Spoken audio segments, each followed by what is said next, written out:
Nandi Angalikiana, je suis présidente de l'ONG ACDES, Action citoyenne pour l'encadrement et le développement social. Je suis aussi fondatrice des orphelinats en RDC, la Maison des Anges. Et en même temps, je suis directrice provinciale d'une agence en douane de la place. Voilà un peu tout.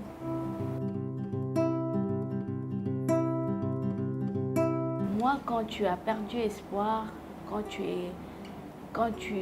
as connu une déception et que tu as un projet sur lequel tu tiens et que tu espères, il ne faut pas lâcher. Il faut par contre l'enrichir et attendre le moment opportun. Parce que moi, je parle plutôt, en termes de projet, j'ai toujours tendance à parler de la mission. J'aime plutôt parler d'une mission que d'un projet. Parce que je me dis, quand tu es appelé à faire quelque chose, il faut attendre ton temps.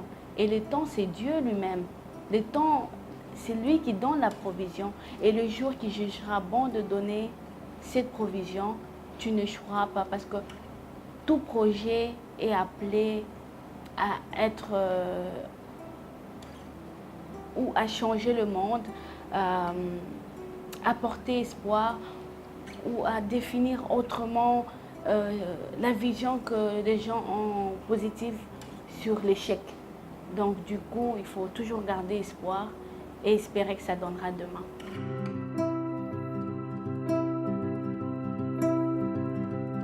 Tout dépend de comment chacun définit son succès ou définit le succès.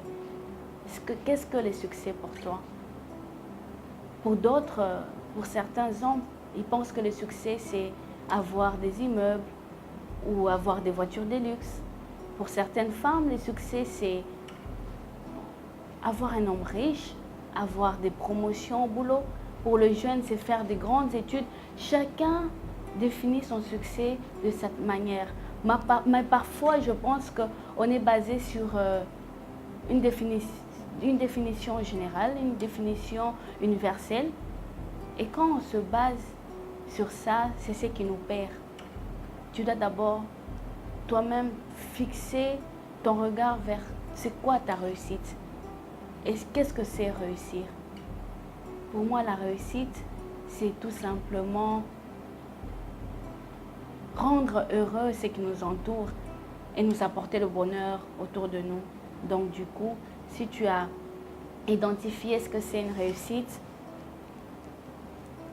c'est le succès.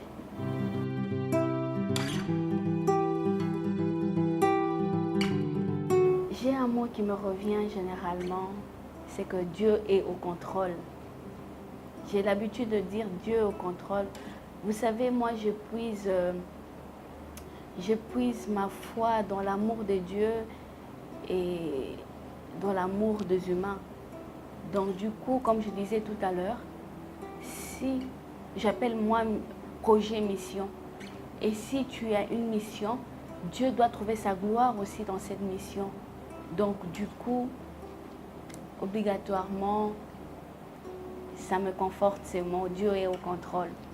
Il a décidé et ça va se réaliser.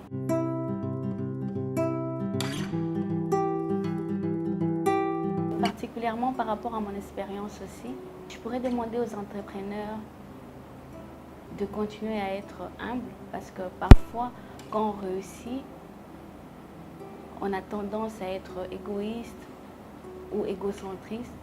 Mais si tu fais attention de ne pas tomber dans ce piège, tu verras que les choses vont continuer à aller aisément. Faire attention avec ces travailleurs parce que n'oubliez pas que quand une personne verse ses larmes devant Dieu pour toi, ça a des conséquences énormes. Et du coup, quand on continue à être humble et à apporter l'amour autour de soi, c'est encore une réussite en plus. Et surtout, ne pas oublier de rendre gloire à Dieu aussi en passant par les orphelins et les veuves. Parce que pour moi, c'est un secret aussi de la réussite. Quand on est entrepreneur et qu'on a réussi, toujours rendre gloire à Dieu passant par ces actes-là. Et aussi en riant, payer ses impôts, bien sûr. Donc, voilà un peu ce que je pourrais dire à un entrepreneur qui m'écoute en ce moment.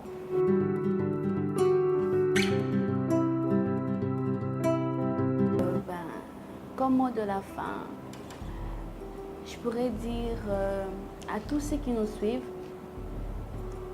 de garder son cap vers son rêve. On a tous un rêve. Et la réussite aussi fait partie, la détermination et la patience fait partie aussi du secret de la réussite. Tu as envie de réussir, tu as envie d'impacter le monde demain. Fais confiance à ton rêve et tiens bon. Et je suis sûre que par là, tu peux y arriver.